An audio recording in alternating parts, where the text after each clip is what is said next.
calling at 405-364-9999 for full details. 364-9999 means Home Creations. APR 6.411%. The Showplace Theater at Riverwind is your best bet. And with some of the best acts around, like Goo Goo Dolls, September 5th. And I don't want the world to see me. Penn and Teller, September 6th. Cole Swindell, September 20th. But I'll drink to a country song. And Jamie Johnson, September 26th. You should have seen it in color. Riverwind, the Metro's best casino experience. They say if you don't like the weather in Oklahoma, wait 5 minutes and check it again. Nope, not there yet. Ah, that's more like it. Being comfortable is important, and if it's -5 degrees or 100 degrees, Norman Air has you covered. Our impeccable quality and unbeatable service is what sets us apart from our competitors. It's just part of our mission to keep Oklahoma comfortable. Visit normanair.com for all your heating, air, plumbing, and electrical needs. Norman Air, service to the max. This is Peggy Doviak, and I opened DM Wealth Management because of a horrible experience that my mother had with a stockbroker.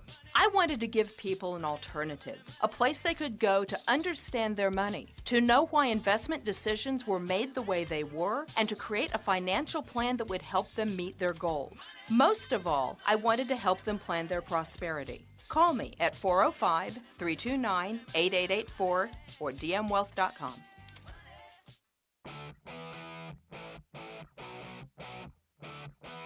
We're John Vance Chrysler, Dodge, Jeep, and Ram in Guthrie. Now is the best time to buy a new Ram truck. Did you know Ram is the most awarded light-duty and heavy-duty truck brand over the last 5 years? And there's no better dealer to purchase that truck than John Vance Auto Group in Guthrie. At John Vance, our buying process is hassle-free. We won't waste your time playing games. Save during our Labor Day sales event, special retail consumer cash allowances, and no monthly payments for 90 days when financed through Ram Stellantis Financial Services on most 2025 Ram 1500 models. And when you purchase that new Ram truck, you'll receive a free lifetime engine, transmission, and other powertrain components guarantee. A guarantee good for as long as you own your truck. Also good on many pre-owned vehicles. Shop us in Guthrie just off I-35, exit 153, or go to vanceautogroup.com. See dealer for details on free lifetime powertrain guarantees. Special incentives are subject to buyer qualification. Sooner sideline reporter Chris Plank. Am I a crazy person? And Locked on Sooners Josh Helmer. That is absurd. That is ridiculous. Are your late morning sports fix with the Plank Show. I'm going to say something that is going to be very triggering to some. I'm ready, baby. Let's go. Chris Plank and Josh Helmer with the Plank Show. Weekday mornings from 9 to noon on the home of Sooner fans, the Ref Sports Radio Network.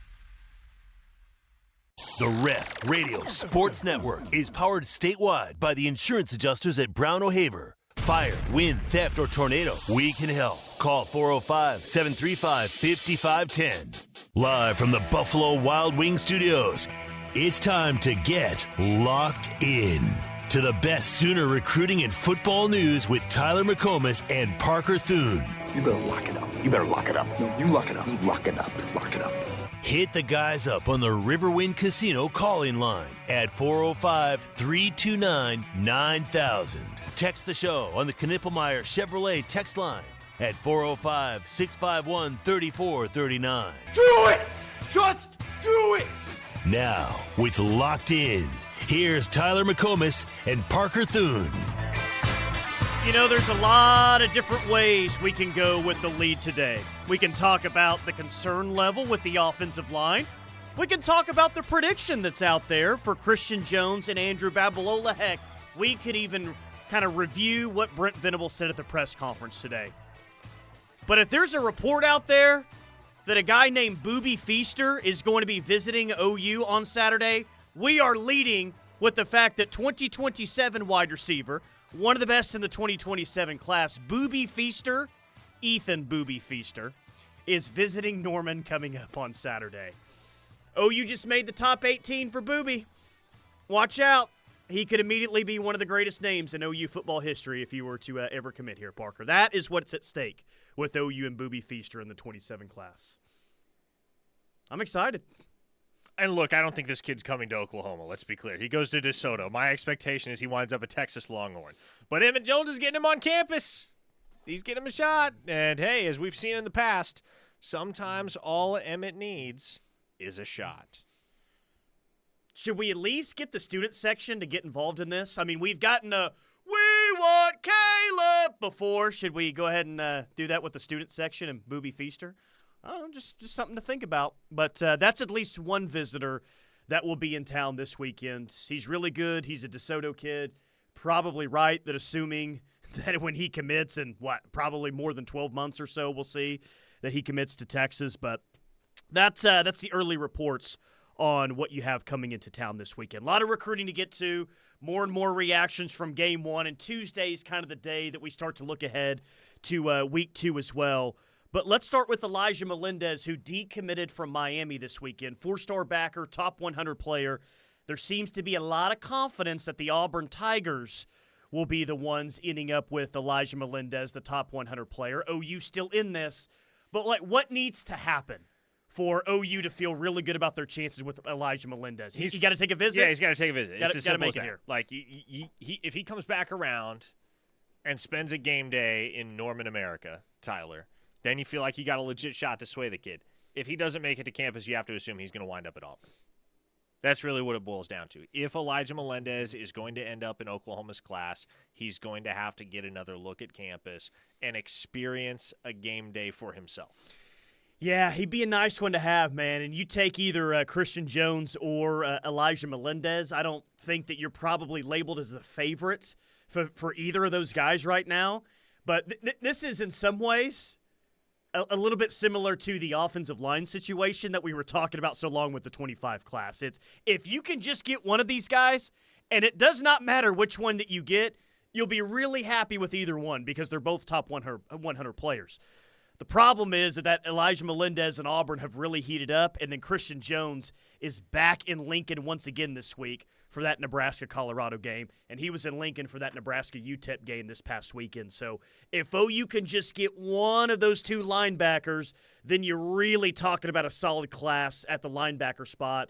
But you got a ways to go on maybe both those guys. And I guess it brings up an interesting over-under. And not that you need 3 to 5 more guys on this class. I mean, we've talked about the number that OU's probably going to take in 2025 quite a bit, and they're right around that number already today.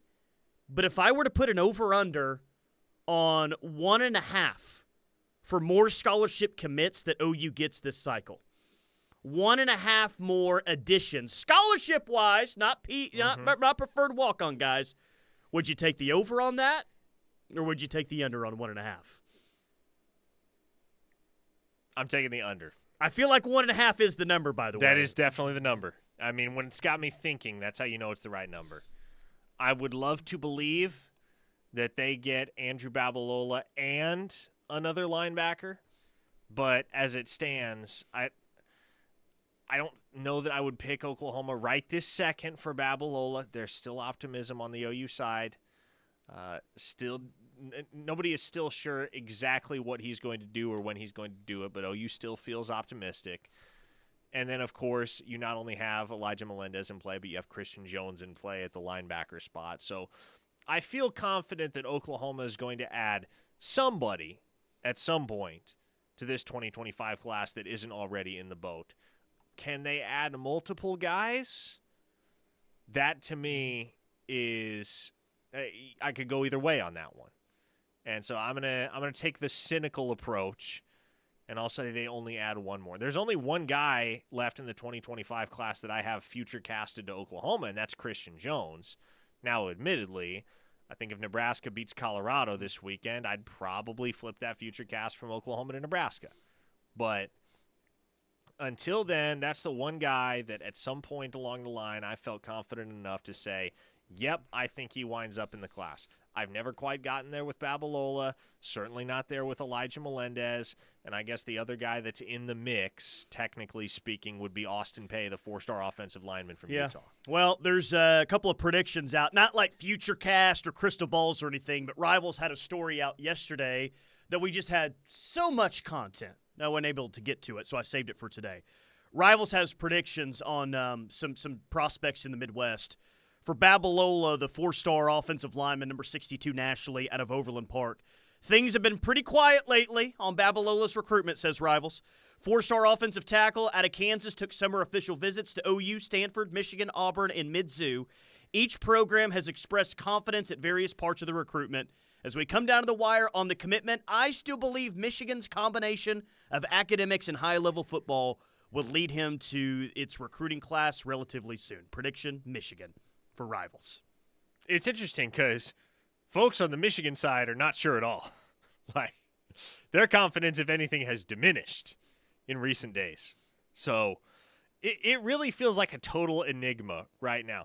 The sum of the intel that I've collected, really for the last 2 months, has been it's Michigan or it's Oklahoma. I'm still operating under the impression that it will be one of those two schools. But, like, there's a surprising amount of belief from the Auburn side that he's going to wind up a Tiger, which they just feel like they're on a heater right now and they can't miss. Exactly. Probably. I feel like that's chutzpah more so than anything else. That's just, you don't really know when to check yourself because you're just on such an unconscious run that you think you're getting everybody, which admittedly, with the type of heater that they're on right now, it's a fair belief to think, oh, we're getting everybody. But I don't think it's going to be Auburn. I don't think it's going to be Stanford. I don't think it's going to be Missouri. I think it'll wind up being Michigan or Oklahoma. Christian Jones, as we say in the world of recruiting, follow the visits, says Rivals. Now that Jones is focusing on Nebraska and Oklahoma as his recruitment winds down, it's very notable that he was at Nebraska's win over UTEP. He'll also be back in Lincoln for the primetime matchup against Colorado. If the Huskers continue showing improvement on the field, they'll remain in a strong position to land Jones. Prediction? The Nebraska Cornhuskers. So you're in on 3 top 100 players, but it doesn't feel like you lead for any of the 3 top 100 players that you're currently in on.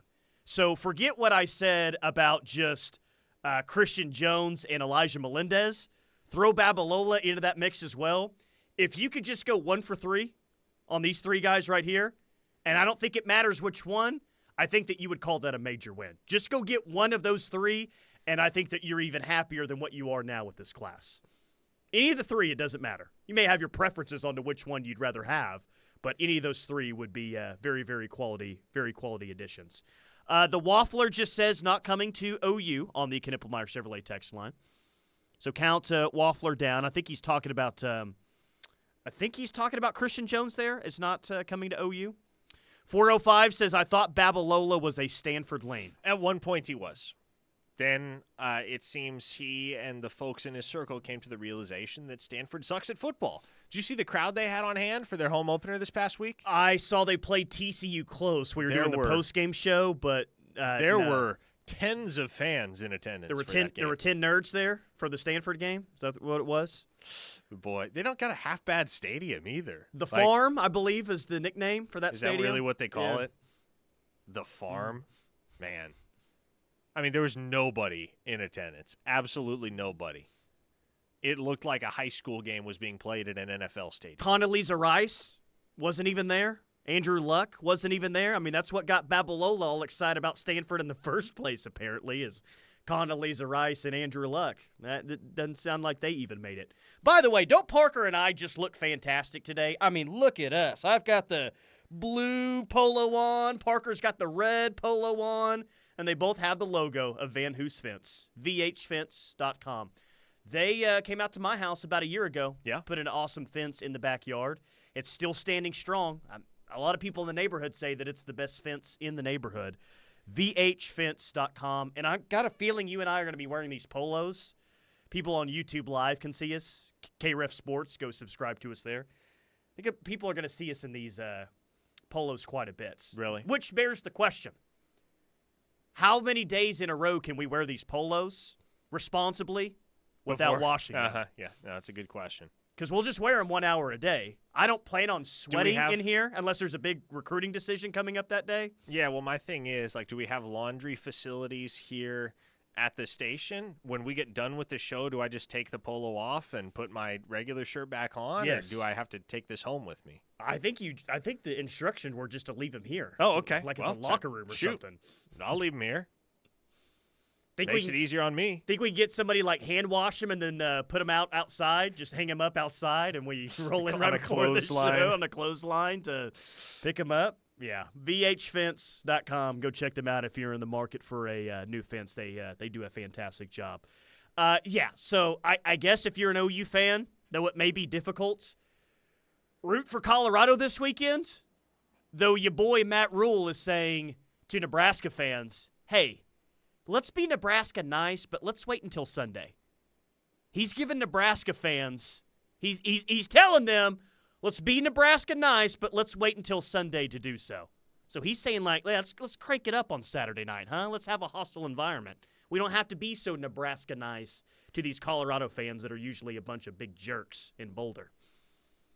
I don't know if Nebraska fans have it in them or not to be super hostile, but that'll be a really fun football game this weekend. Really fun football game this weekend. Brent from Jinx says, if I'm an O-lineman, I'd be looking at OU after watching Friday's game. Not because the great O-line play, but because I'd see an opportunity to start immediately. You thinking old Michael Fasusi liking his chances to get right in the rotation next year after what he's seen? he might have a pretty good spot there. Down south OU fan, do we still have a shot at Andrew Babalola? Asked the texter from the state of Texas. Yes, you very much have a shot at Andrew Babalola. OU is very actively involved in that recruitment, has been for a while. Again, there's optimism on the Oklahoma side that they're going to wind up with the kid's commitment. I don't know if I share that same optimism, but I'm just telling you, like there are people in the Switzer Center that do believe they're in the driver's seat with Babalola. One-star Porter's Nemesis, when you guys retire, you'll have to hang those up in the KREF rafters. I like that idea, Porter's Nemesis. Alex from Manford says, just for fun, both of you should pick which of the three you would rather have. Oh, so between, Jones, Melendez, and Babalola? Okay, so that's actually pretty easy for me. I like Melendez, I guess, the most as a player for whatever reason. Maybe it's his – I don't know. I like the makeup of him physically. But it comes down to position group for me. I mean, where OU's at with the offensive line, and it can be better. It's got to be better, but it can be better. And I do think that they have some good young offensive linemen in the program. But if OU doesn't get Elijah Melendez or Christian Jones, do I think that they'll end up being okay at linebacker? Yeah, I think that they'll end up being just fine at linebacker. But even though they got Michael Fasusi and a good class last year and a good class around Michael Fasusi, I would pick Babalola just because of the position that he plays out of the three. What about you? I might go with Christian Jones.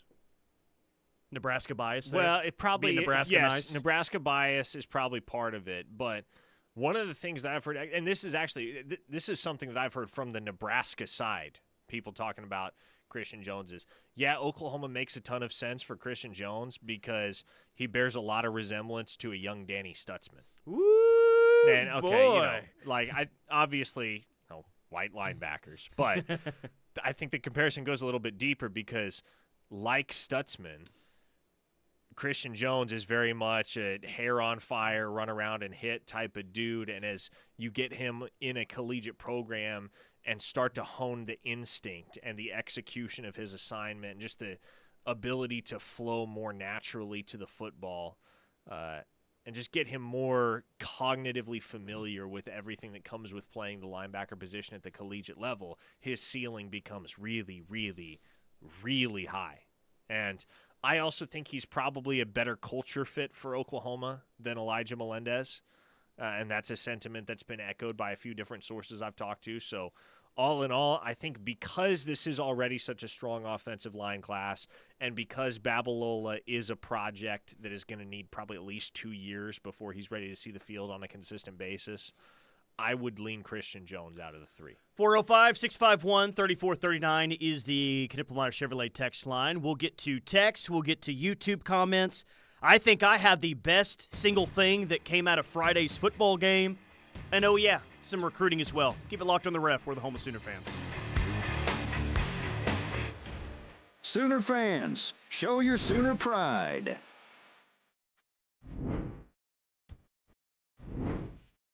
Crafted for SEC competition.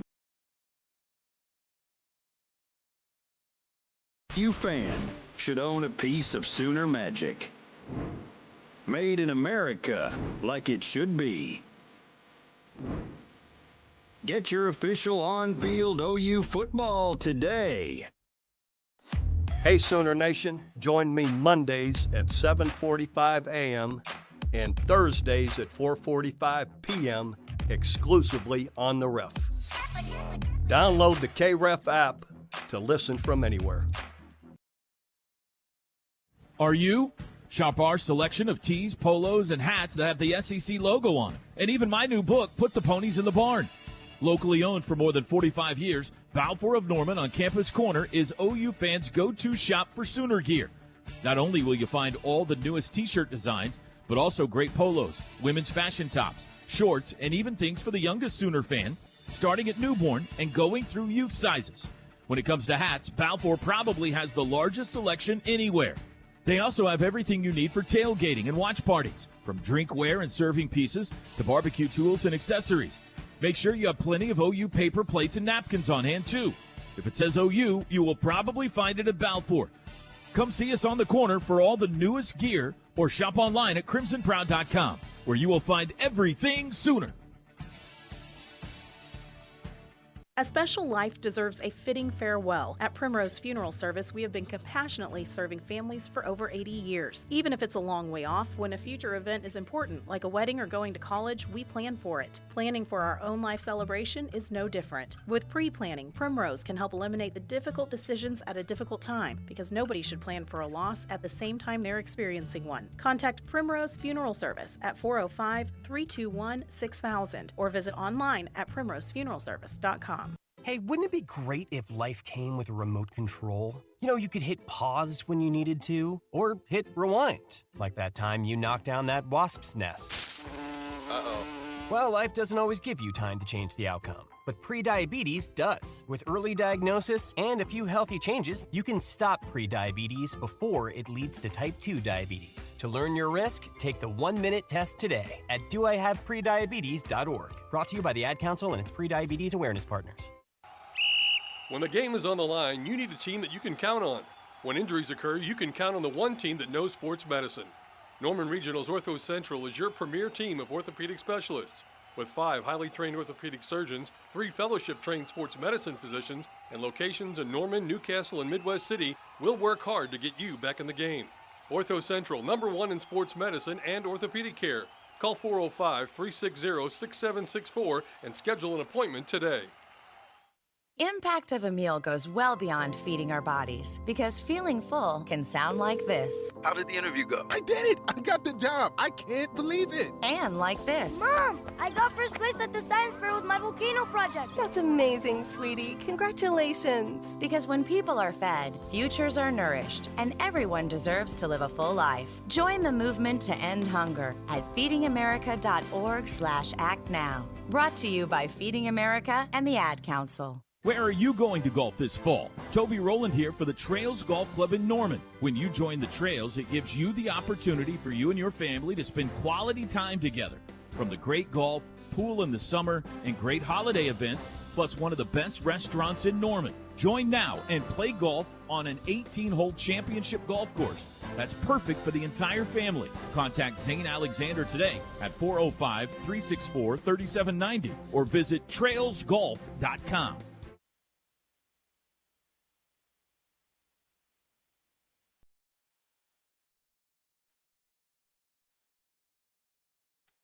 Locked in with McComas and Thune, live on the Ref for the home of Sooner fans. Tyler McComas, Parker Thune, the Ref Army, listening worldwide via the free KREF app. Just search KREF in the App Store. Virginia Beach, Virginia is tuned in today. Hayes, Kansas is listening. Gainesville, Texas. Temple Terrace, Florida. North Little Rock, Arkansas. Minneapolis, Minnesota. Cody, Wyoming. Poto, Oklahoma, all listening live via the free KREF app. And our Ref Army Locator is brought to you by Affordable Door Company, where they compromise on the price but not on the quality. Visit them online at affordabledoor.net. That's affordabledoor.net, or call 405-635-9499. Affordable Door Company, proud garage door sponsor of the Sooners and the Ref. A few texts to get to before we get back to this game on Friday and into some recruiting. 405 says, I missed the first part of the show. Have you covered Cortez Mills? We talked about Cortez Mills yesterday, haven't gotten into it today, but it sounds like the scuttlebutt has remained the same over the past 24 hours. Is that at least the OU side does not expect him to take that Nebraska visit this weekend? That is correct.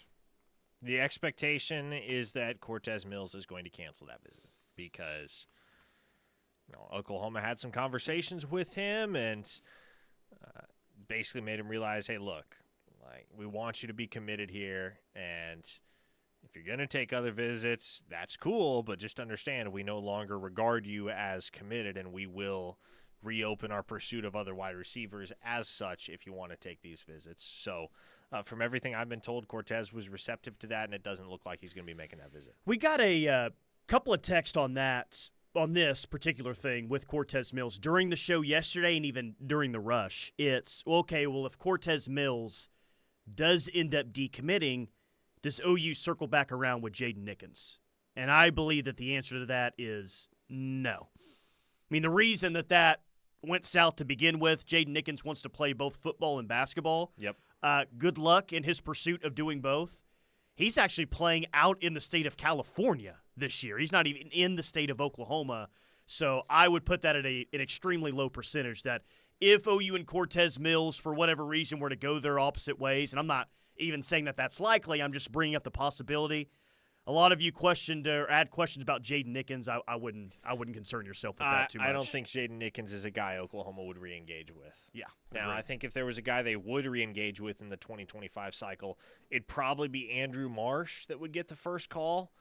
But as I mentioned yesterday, I also think there's a very good chance that Oklahoma just says, all right, we're good. Let's pack it in. Let's call it a wrap in the 2025 class. We'll take Manny Choice and Grayson Harris and Marcus Harris and Elijah Thomas, and we're cool with that.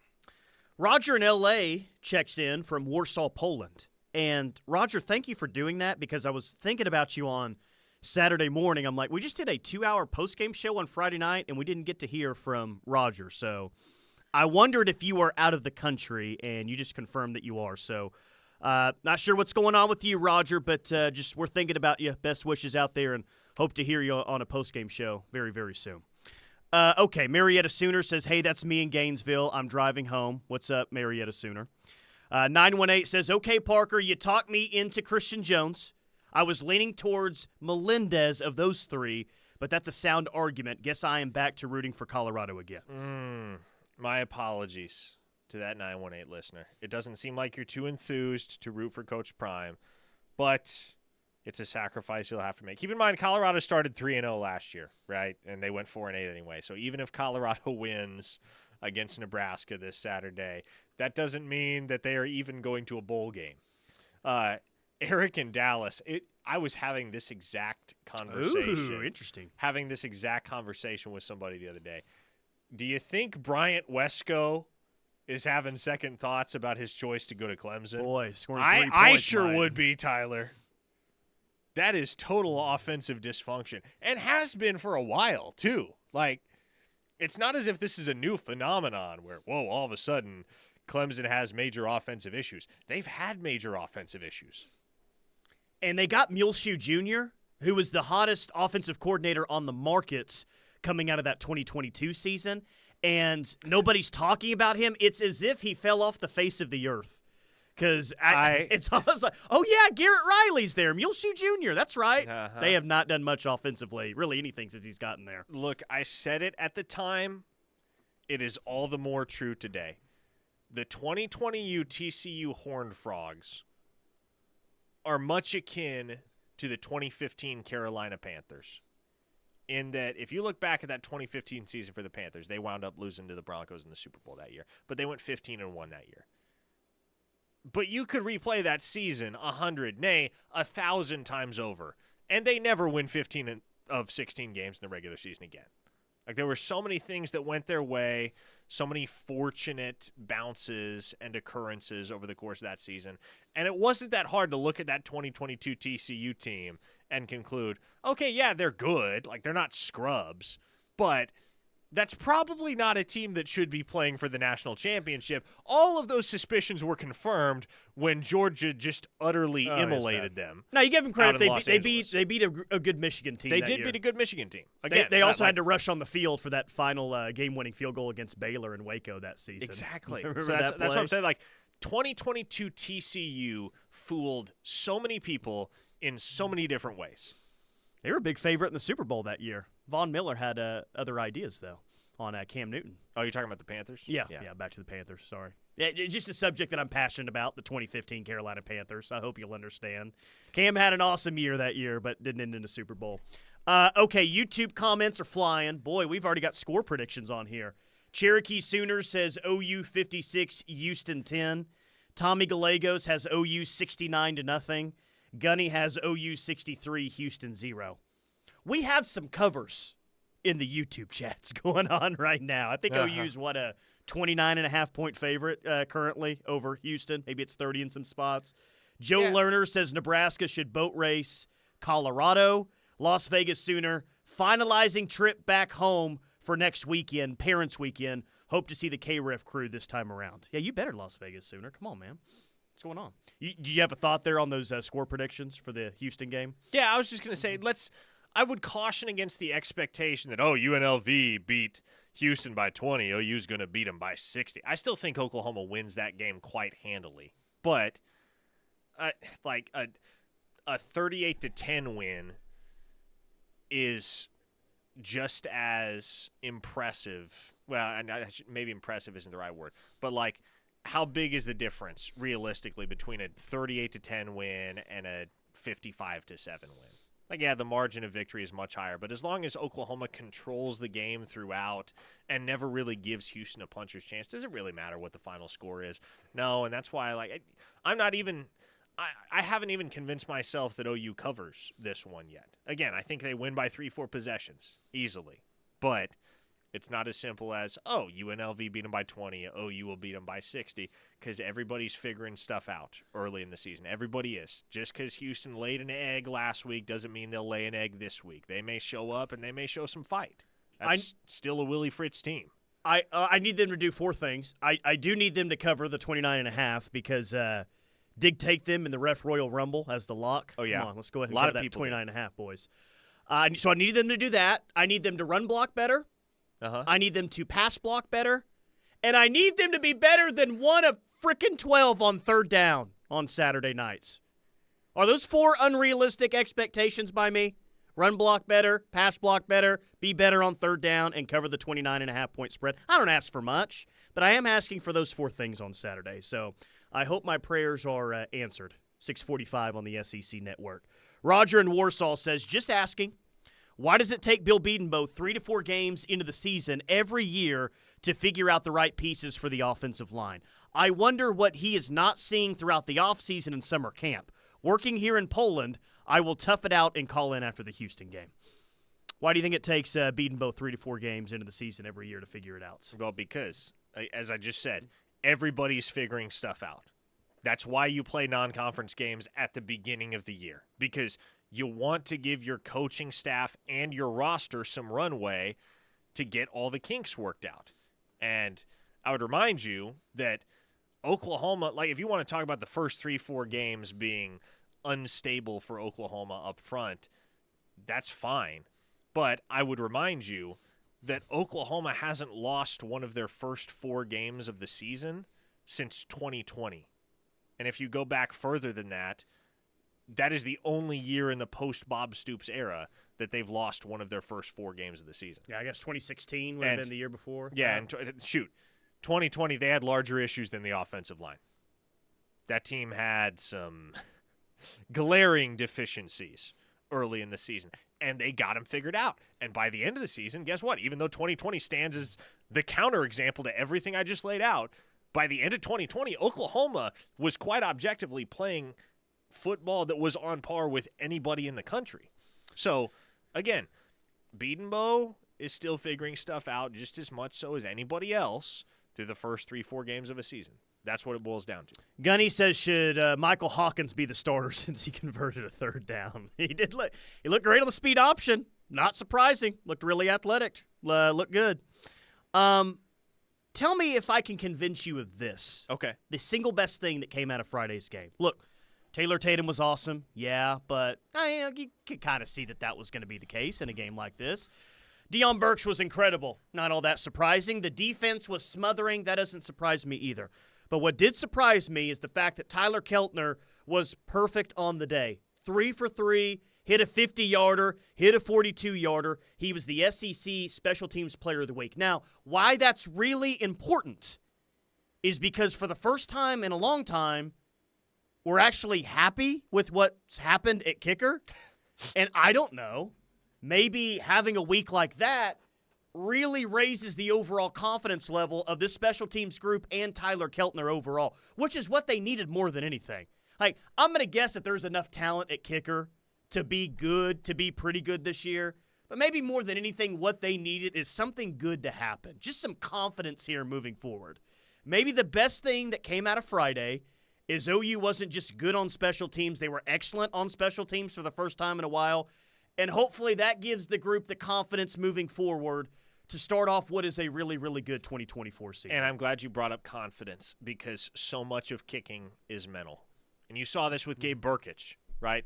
2019, Gabe Burkich was as confident a customer as there was in college football at any position. Every single time he walked onto the field, you could just tell he had that swagger. Like he knew he was getting the job done, and he did. He didn't miss a kick all season.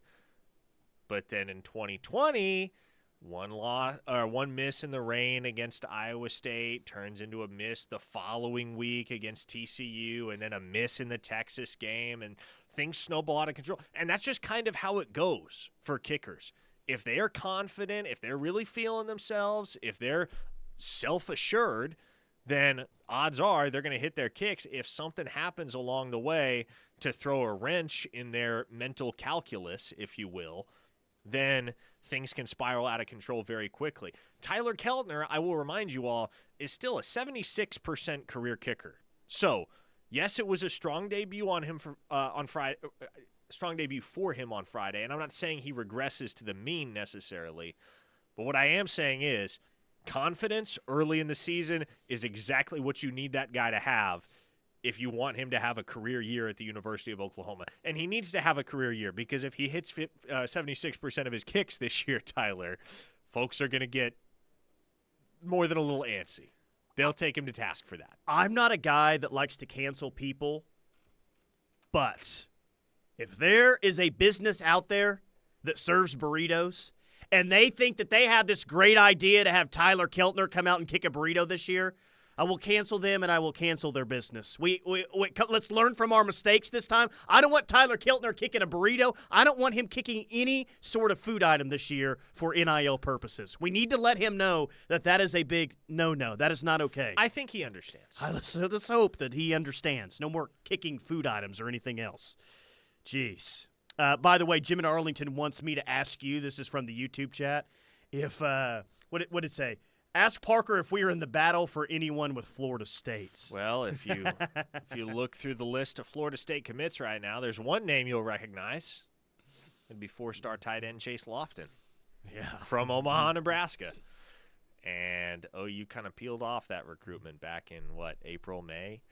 The Sooners really just straight up stopped their pursuit of Chase Lofton. After visiting with him during the contact period, OU was his very first offer. He had said before on the record that the OU visit was the best visit he'd ever been on. Chase Lofton loved Oklahoma, and I think he very well may have ended up at Oklahoma, especially because his girlfriend undefeated is signed to run track at Dallas Baptist.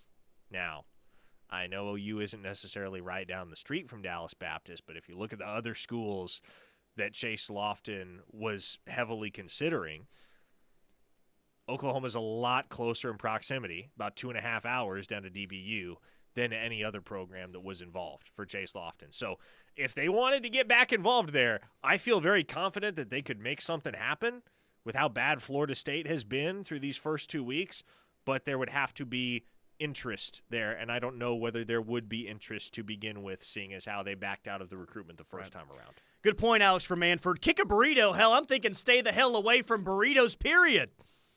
Fair enough. I got the official game ball right here. Tyler Keltner was just banging him through the uprights on Friday night. If you want one of these official game balls, it can be yours today. BigGameUSA.com/KREF. BigGameUSA.com/KREF. And exactly 0 of these have been thrown over the north end zone so far this year.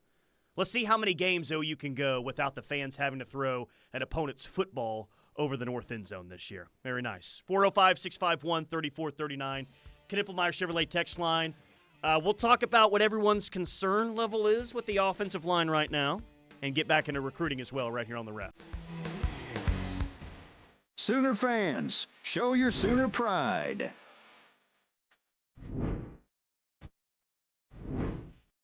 Crafted for SEC competition.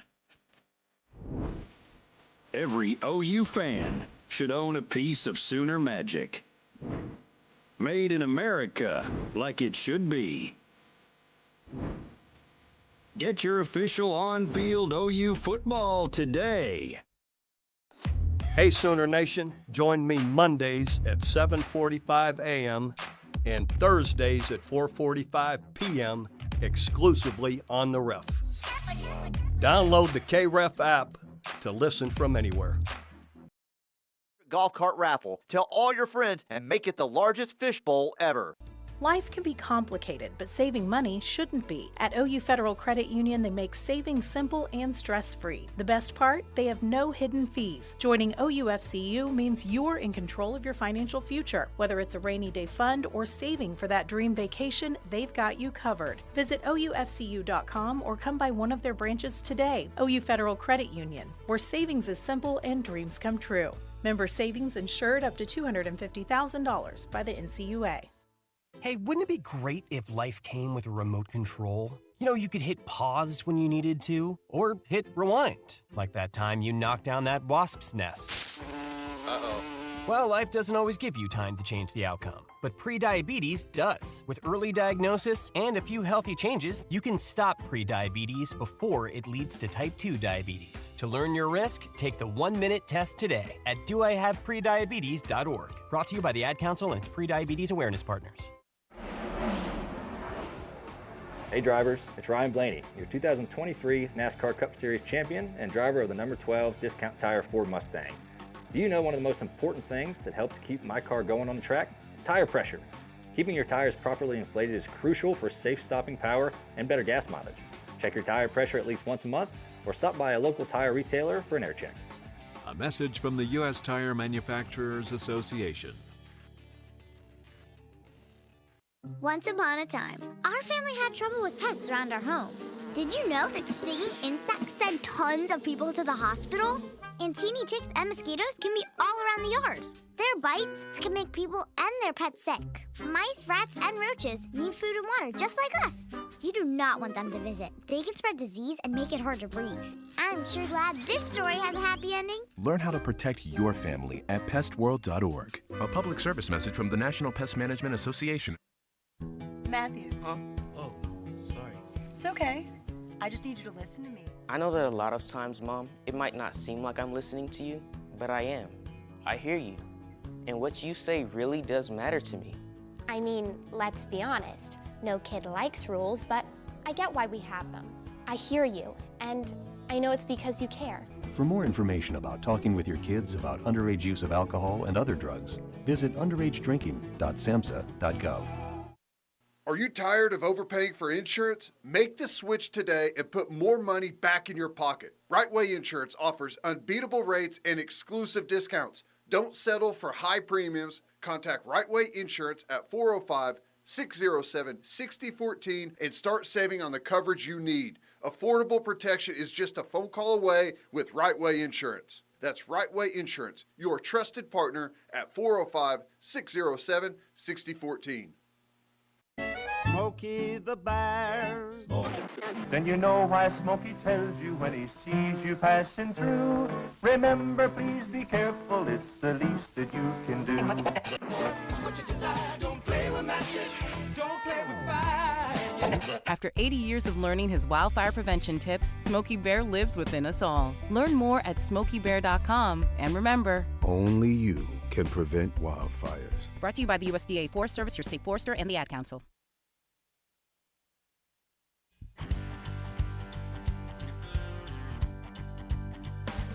Dorsey Jones, Buick GMC in El Reno, bringing this hour of Locked In with McComas and Thune. Dorsey Jones is family-owned and operated, established in 2020, but many of their employees have been there for more than 20 years. They sell Buicks and GMCs, which are some of the best trucks and SUVs on the road. It's Dorsey Jones, Buick GMC in El Reno. Got some pretty good news last night, I would say, during the Rudy show. Now, Brent didn't confirm that Branson Hickman's going to play on Saturday or when he's going to be available, but sounds like Branson Hickman did practice yesterday and looked pretty good in practice, per the head coach. So I would say that that's pretty good news. We'll see if Hickman's back or not this Saturday. I believe Brent said that he is questionable to return. You got a couple of more offensive linemen that look like they're close to getting back. Jake Taylor will be back, correct? And you have another one that's close to being back as well. So offensive line in maybe better shape health-wise than what they were this time last week, but my concern level's still pretty high, and we did this yesterday on the Rush. I got the concern level right now for me, 10 being the highest, at a 7 right now. Oh! Because at their best, I guess I even question this offensive line at their best. Is that going to be good enough consistently week in and week out in the SEC against some really good defensive lines that you're going to face? It can be better. I expect it to be better this week. It needs to be a lot better. But to say that I'm not concerned, I'd be lying to you if I said that that's the case. My biggest question mark going into the season, and after game one, it's still my biggest question mark. What about you? I mean, it's kind of hard not to go with that answer. I think you're right. I think you're on the right track. I would also say the amount of injuries that the wide receiver room has sustained, the amount of guys that are banged up, and it's a deep group, so – and your meal ticket guy in Deion Burks is still full health and available. So, and he's a dude. Man. Yes, I'm not sure how much you're really feeling that one, but that is something to monitor, especially now with the knowledge that Jalil Farouk is not only banged up but is going to miss substantial time. So that's another guy on the shelf along with Jaden Gibson. You got to keep everybody else healthy, man. Got to. Troy Everett's close, said Brent Venables. I know a lot of people had jokes about that one. Nick Anderson will be back sooner rather than later, is what Brent said today. Branson Hickman, questionable, but looked, quote, remarkably good in Monday's practice. And then Jake Taylor sounds like he will be available on Saturday. So I think getting Jake Taylor back would be a very big deal. Getting Branson Hickman back, man, would be a very big deal because I don't know if he's going to be, fully 100% when he gets back. But you were playing a guy in Garen Hatchett the other night that maybe about 60 to 70%. I mean, that's less than ideal. It is decidedly less than ideal. And I think I struggle because I know Garen Hatchett's a warrior. I know he wants to play through what he's dealing with. He kind of said last night, it's just kind of, it's something I have to play through. And, I know Bill Bedenbaugh isn't putting anybody out there against their will. If Garen Hatchett wants to be on the field, or I should say if Garen Hatchett is on the field, it's because he wants to be on the field. But even so, man, there's still something, like just knowing what he's dealing with that left arm, it makes me wonder, especially with Houston and Tulane on tap, do you just tell that kid to take a seat for a couple of weeks and play Eddie Pierre-Louis at guard or play Heath Ozida at guard? Now, I think the pushback will be, well, you'd like him in there, you want the continuity as much as possible, and I get all that and I understand that, but with your health situation, not only at his spot, but just kind of across the offensive line, you can't afford to lose anyone else, man. No, you can't. You can't. So that's why I would almost side with, bring him back the Tennessee game where he can rest up for the next couple of weeks because that's when you're going to need him for the stretch run of the season. I mean, SEC play. Here's my concern, though. And here's my overarching concern with Hatchett and what he's dealing with right now. It is the type of injury where if he aggravates it, that's probably his season. Yeah. So that's a risk you're running every single time he's on the field. And again, it's clearly a risk that he's comfortable taking It's a risk that Bill Bedenbaugh is comfortable taking.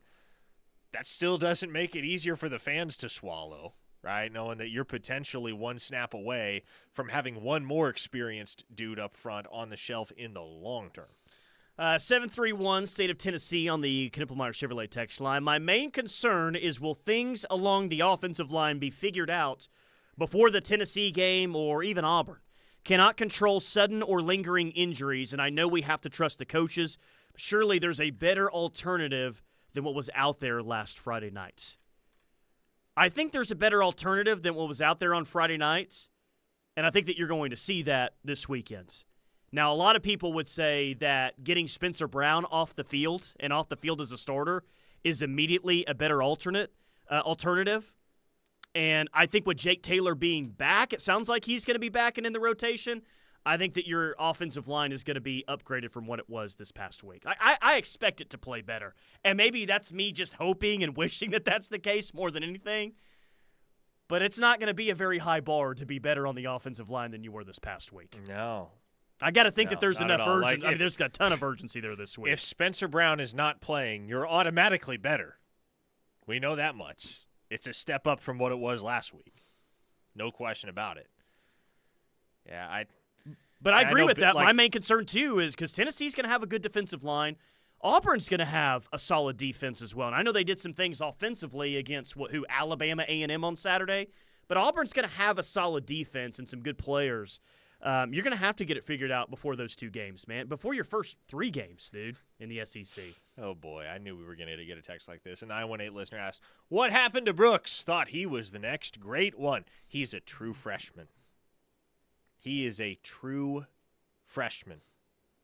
If we want to take a spin down the list of great offensive linemen at the University of Oklahoma that did not come close to touching the field as a true freshman, I'll give you a spoiler alert. It's a pretty extensive list. So, could Eugene Brooks play and play well if his number's called? I don't doubt that.